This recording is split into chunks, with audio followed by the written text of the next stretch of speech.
The fluorescent lights buzzed like angry wasps, flickering just enough to make your eyes ache. The cafeteria was a relic of the 1970s, all chipped linoleum floors, mustard yellow walls, and the faint smell of burnt coffee that never seemed to go away. It was the kind of place you'd only find in the basement of an old office building, tucked away from the world, forgotten by time. And yet, every day, without fail, he was there. No one knew his name. No one dared to ask. He sat in the far corner, at the same table, in the same chair, his back to the wall and his eyes fixed on the door. His presence was like a shadow, heavy, suffocating, and impossible to ignore. He never spoke, never ordered food, never even moved except to lift a cracked porcelain cup to his lips. The cup was always full, though no one ever saw him pour anything into it. The cafeteria workers whispered about him when they thought no one was listening. They called him the regular, but not in the way you'd call someone a regular at a diner. No, this was different. He wasn't a customer. He was something else. The first time I saw him, I thought he was just another lonely soul, another ghost of the city, haunting a place that no one else cared about. But then I noticed the details. The way his fingers tapped the table in a rhythm that didn't match the tinny music playing over the speakers. The way his eyes seemed to reflect the light a little too much, like a cat's in the dark. And the smell. God, the smell. It wasn't the burnt coffee or the stale pastries. It was something metallic, something wet, something that made the back of your throat tighten. I tried to ignore him, to focus on my lukewarm soup and a newspaper I wasn't really reading. But every time I glanced up, he was staring at me. Not at me, exactly, but through me like he could see the things I kept hidden, the things I didn't even want to admit to myself. The others in the cafeteria, the few who dared to come in, kept their distance from him. They sat as far away as possible, their voices hushed, their eyes darting nervously toward his corner. No one wanted to be near him, but no one could bring themselves to leave, either. It was as if the cafeteria itself had trapped us, holding us in its greasy, fluorescent grip.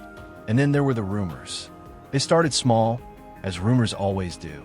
Someone claimed they saw him standing in the corner of the room, even though he was still sitting at his table. Another said they heard him whispering in a language that didn't sound human, the words dripping like syrup and cutting like glass. But the worst one, the one that made my blood run cold, was the story about the last person who tried to talk to him.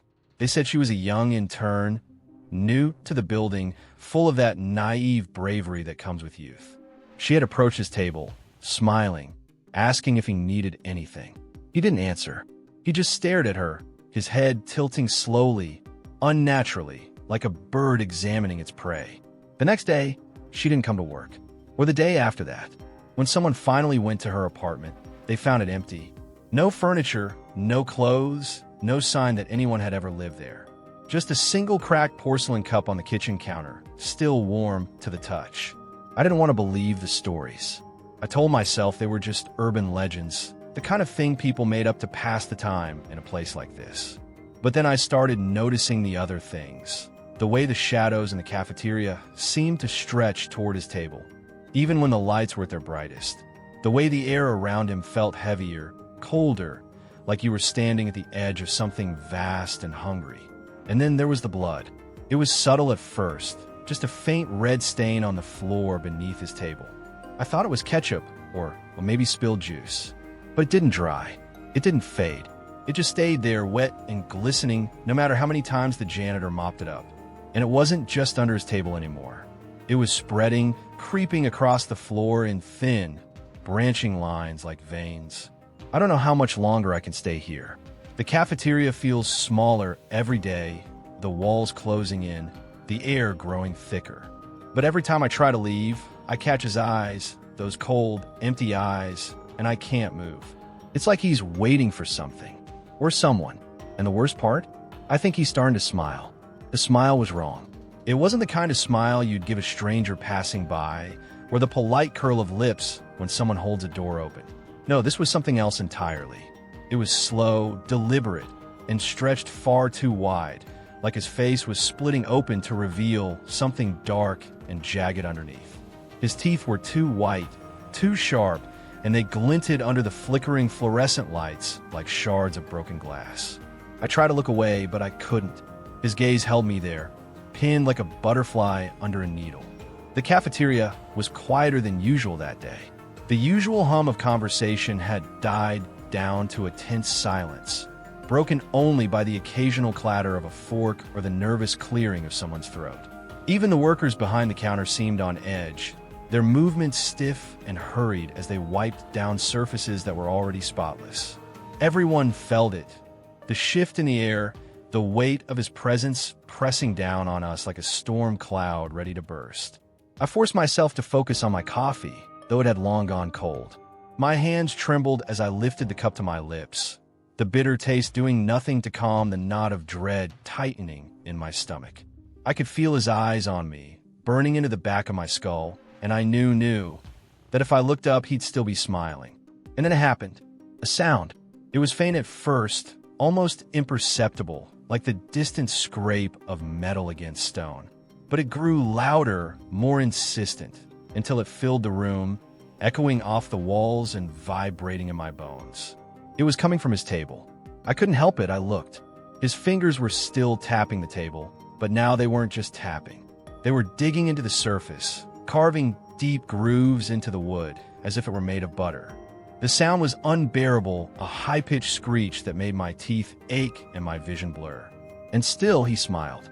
The blood beneath his table began to move. It wasn't just spreading anymore. It was pooling, rising, forming shapes that writhed and twisted like living things. I could see faces in it, distorted, screaming faces, their mouths open in silent agony as they clawed at the surface, trying to escape.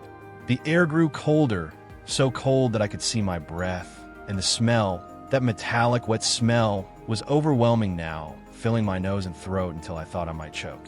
Someone screamed.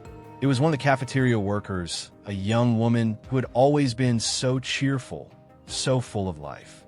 She was pointing at the blood, her face pale and her eyes wide with terror. "It's him," she shrieked. "It's him. He's doing it." The man in the corner didn't move. He just kept smiling, his fingers still carving into the table, the blood still rising, the faces still screaming.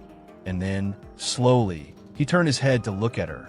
I'll never forget the sound she made. It wasn't a scream, not exactly. It was something deeper, more primal, a sound of pure, unadulterated fear. She stumbled backward, knocking over a chair, and then she ran, her footsteps echoing down the hallway as she fled the cafeteria. No one followed her. We were frozen, all of us, trapped at that moment like insects in amber. The blood was everywhere now, creeping up the walls, dripping from the ceiling, pooling around our feet. The faces in it were clearer now, their features twisted in agony, their eyes pleading, begging for help that would never come. And then he stood up. It wasn't a natural movement. It was too smooth, too fluid, like a marionette being pulled upright by invisible strings. His chair scraped against the floor, the sound grating and unnatural, and he took a step forward. The blood parted for him, flowing around his feet like a river around a stone, and the faces in it wailed as he passed. He was coming toward me. I wanted to run, to scream, to do something, but I couldn't move. My body refused to obey, my limbs heavy and unresponsive, as if I were trapped in a nightmare. He moved slowly, deliberately, his eyes never leaving mine, his smile never faltering. When he reached my table, he stopped. For a moment, there was silence. The blood stopped flowing, the faces stilled, and even the buzzing of the fluorescent lights seemed to fade away. He leaned down, his face inches from mine, and I could see every detail. The cracks in his skin, the way his eyes reflected the light like mirrors, the way his smile seemed to stretch impossibly wide. And then he spoke. His voice was low and guttural, a sound that seemed to come from deep within his chest, and it sent a shiver down my spine. "You've been watching me," he said, his breath cold against my face. "What?" I couldn't answer. My throat was dry, my tongue heavy, and the words stuck in my chest like a stone. He tilted his head, his smile widening, and I realized with a sinking feeling that he didn't need me to answer. He already knew. The blood began to move again, swirling around my feet, climbing up my legs, pulling me down. The faces in it were closer now, their hands grasping at me, their mouths open in silent screams. I tried to fight, to pull away, but it was no use. The blood was too strong, too heavy, and it dragged me under, filling my nose and mouth, choking me. The last thing I saw before the darkness took me was his face, still smiling, still watching, as if he knew this was only the beginning. And then nothing. When I opened my eyes, I wasn't in the cafeteria anymore. The air was thick and damp, carrying the scent of mildew and something far worse, rotting flesh, sweet and cloying, like meat left out in the sun too long. The ground beneath me was cold and uneven, and when I reached out to touch it, my fingers brushed against something wet and slimy. I recoiled, my heart pounding in my chest, and tried to sit up, but my body felt heavy, sluggish, as if I were moving through water. The surrounding darkness was absolute, suffocating, but as my eyes adjusted, I began to make out shapes. Jagged walls of stone rose around me, slick with moisture, and the faint sound of dripping water echoed in the distance. I was in some kind of cavern, though how I got in there, I had no idea. And then I saw the light.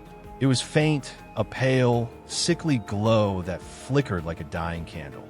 It came from somewhere ahead, just beyond the curve of the cavern wall. I hesitated, my instincts screaming at me to stay put, to hide, but something about that light pulled at me, drawing me forward like a moth to a flame.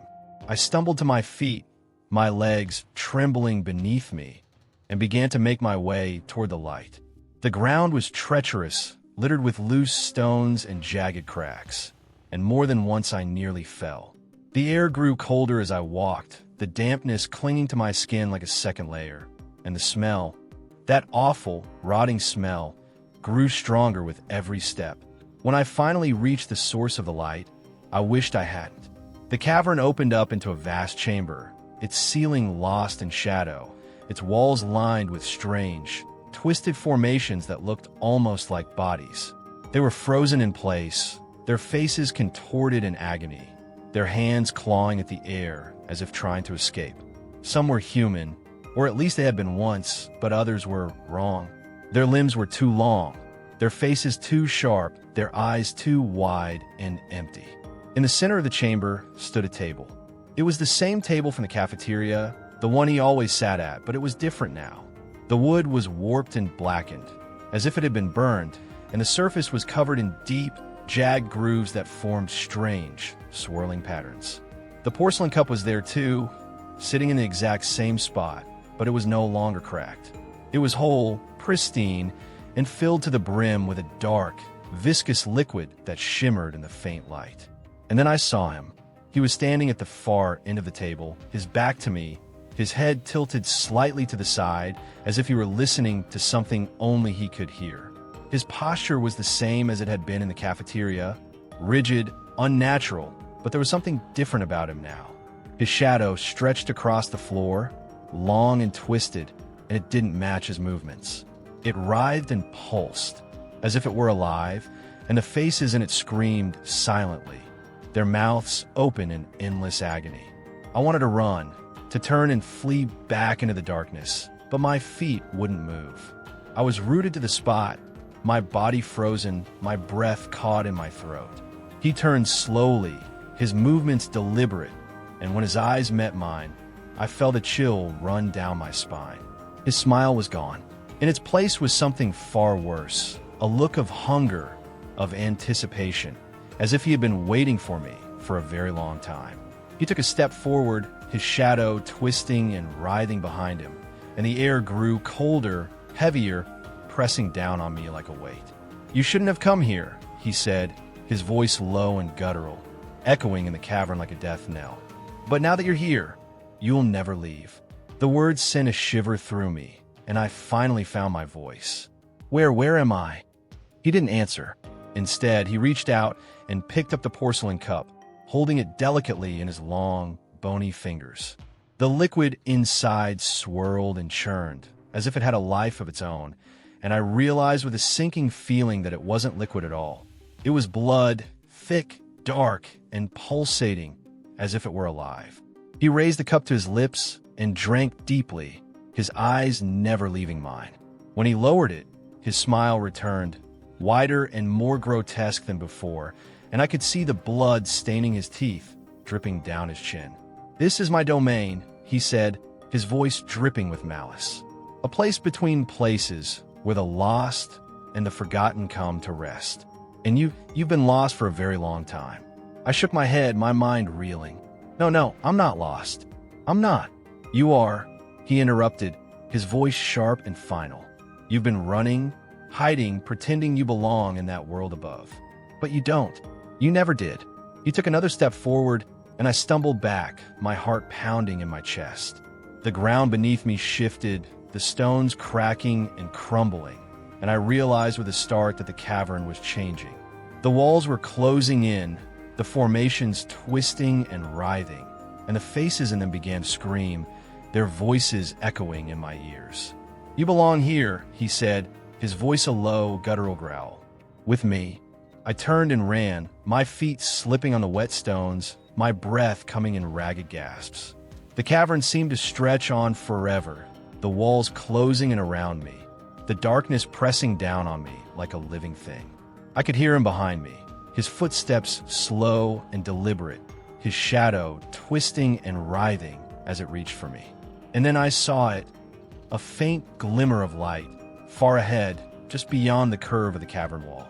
I pushed myself harder, my legs burning, my chest heaving, and as I drew closer, I realized it wasn't just light. It was a door back to the cafeteria. I didn't stop to think, to question how it had gotten there or why. I just ran, my hand outstretched, my fingers brushing against the cold metal handle. I yanked it open and stumbled through, the light blinding me, the air rushing past me like a gust of wind. And then I was back. The cafeteria was exactly as I had left it.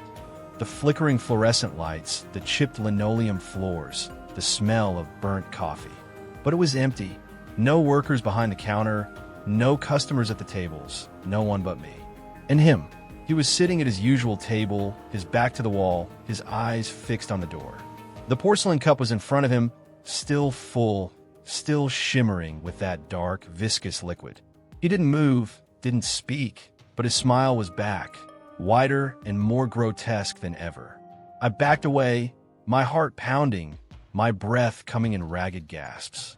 I didn't know what had just happened, where I had been, or how I had gotten back. But one thing was clear, I wasn't safe. Not here, not anywhere. And he knew it. As I turned to leave, I heard his voice, low and guttural, echoing in the empty cafeteria. "You'll be back," he said. "They always come back." I ran out of the cafeteria, my legs trembling, my breath coming in sharp, panicked gasps.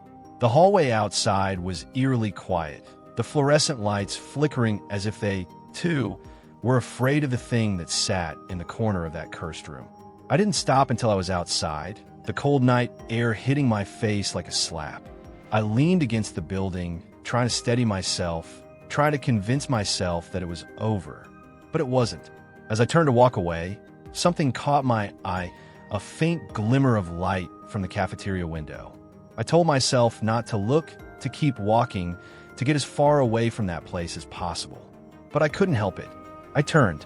He was there, standing in the window, his face pressed against the glass, his smile wider than ever. His eyes glinted in the dim light, and his shadow stretched out behind him, twisting and writhing like a living thing. He raised a hand, slow and deliberate, and pointed at me. And then he mouthed two words, "You're next." I ran. I ran until my lungs burned and my legs gave out. I ran until I was far away from that building, far away from him.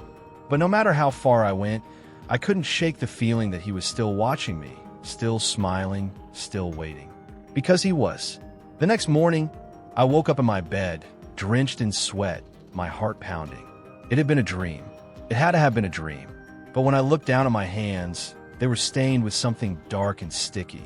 And on my nightstand, sitting innocently beside my alarm clock, was a cracked porcelain cup. It was still warm.